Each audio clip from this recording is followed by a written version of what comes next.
Hi my loves, welcome back to Blissful Joy. I am wearing an outfit.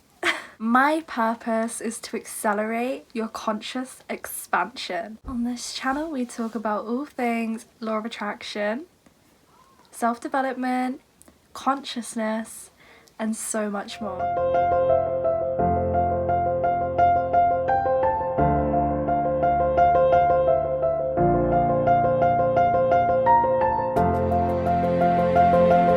I was inspired by one of my lovely friends on Instagram who also has a YouTube channel, Sarah's Astrology.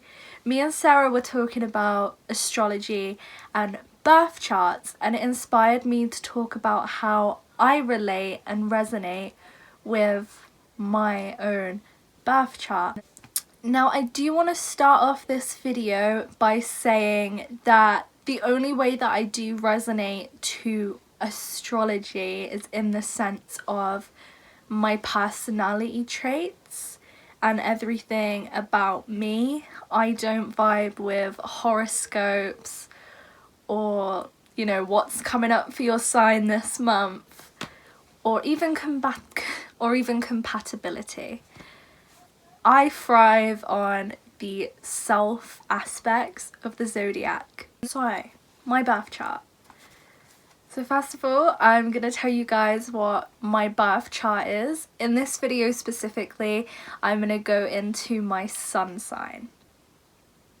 And there will be many more videos where I go into the other parts of my zodiac. So stay tuned for that. But today we will be talking about the sun sign.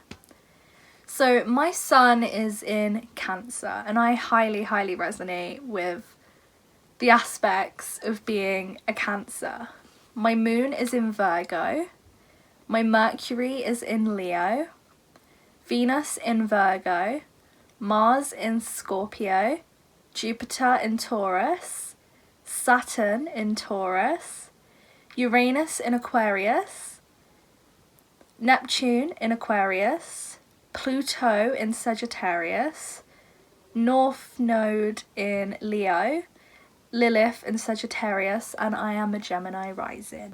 So from what I understand about being a Cancer is that we really love home and routine.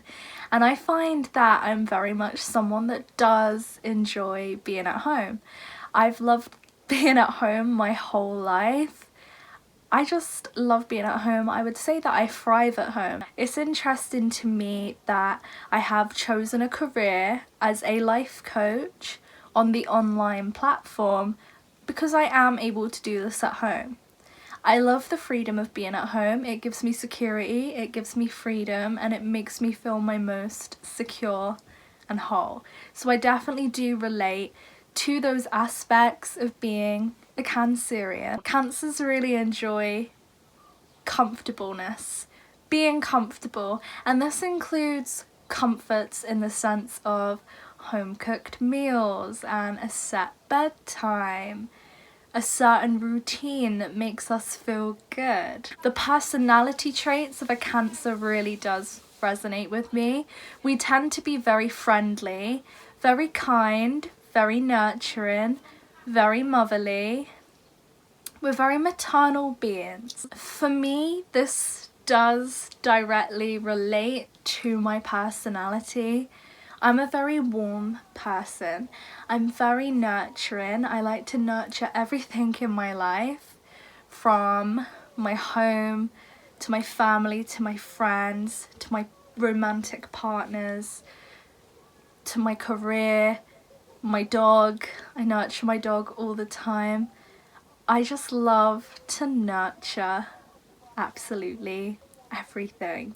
I'm also the mother of the group. There's been situations in my life where I found myself having the mum bag and I'm carrying my friend's stuff or my partner's stuff.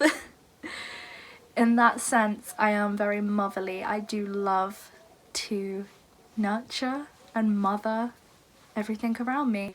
From what I've understood about Cancers is that tradition is very important, And this is something that I can relate to. Throughout my life, I have been attached to certain traditions, whether they are like Christmas holiday traditions or just normal traditional things that I would do with friends, partners, just people in my life. I have always been quite a traditional person.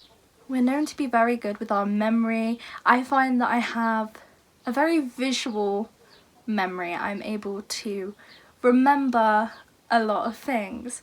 However, for me, I can leave a room to get something, and then when I'm in that room, I forget what I've come in for.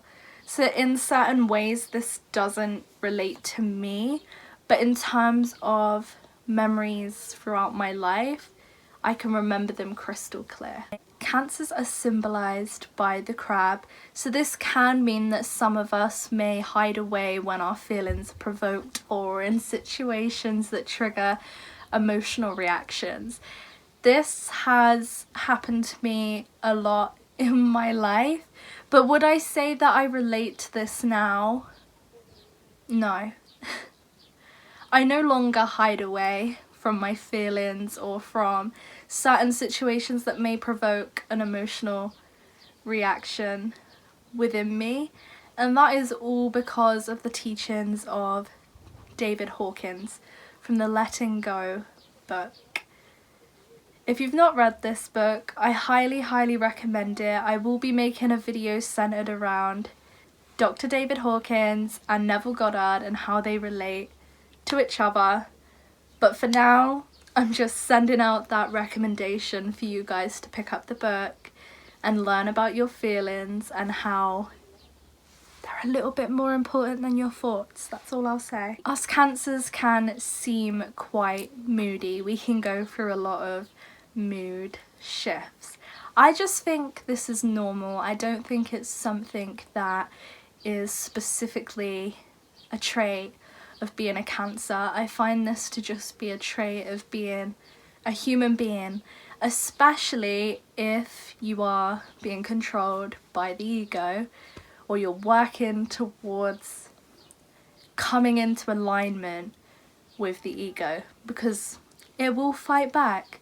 It doesn't like acceptance, meditation, and all of those other lovely things. Some Cancers may be prone to keeping their feelings inside and being unable to express them.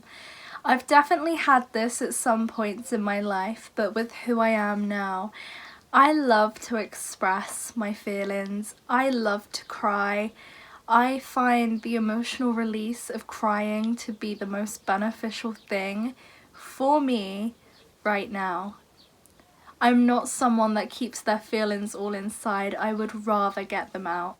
So Cancer is one of the most emotional signs of the zodiac, and as we are ruled by the moon, this gives us a lot of maternal instincts, the great mother as they would call it. I've already mentioned how motherly I am, but I do highly resonate with the moon, and this kind of explains a lot of why I've always been obsessed with the moon. I used to do a lot of moon cycle ritual work.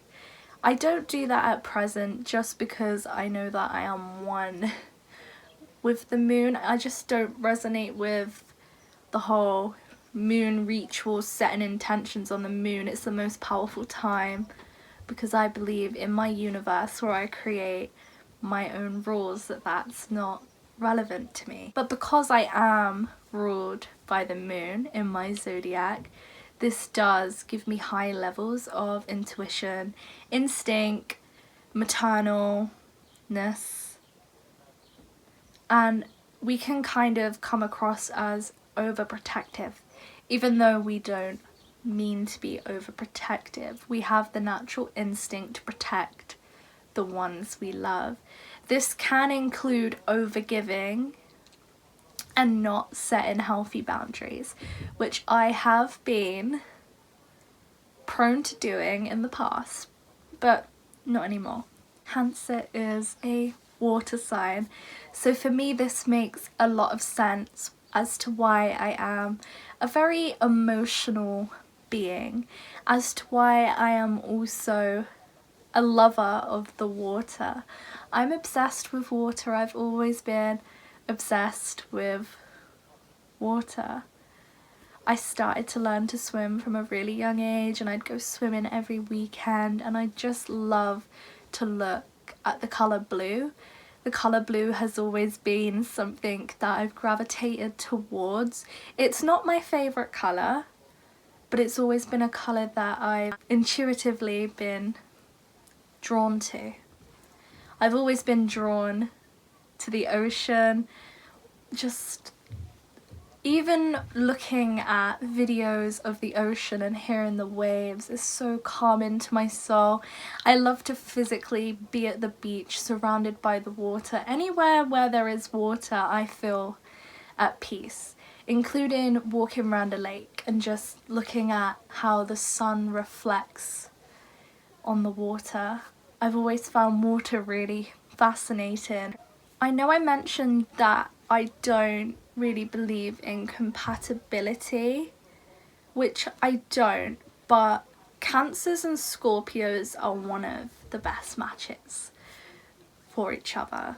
And I've always been drawn to Scorpios. Even in friendships, I love to surround myself with Scorpios. I find that their energy and their personality traits really balance out my own. I'm just a lover of Scorpio, so if you're a Scorpio then you've got a place in my heart. But that is it for this video.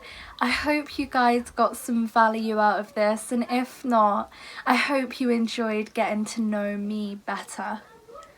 I feel like my sun sign really describes me as a person. I find that people are more drawn to me because of my personality traits. That's something I've always noticed in my romantic relationships.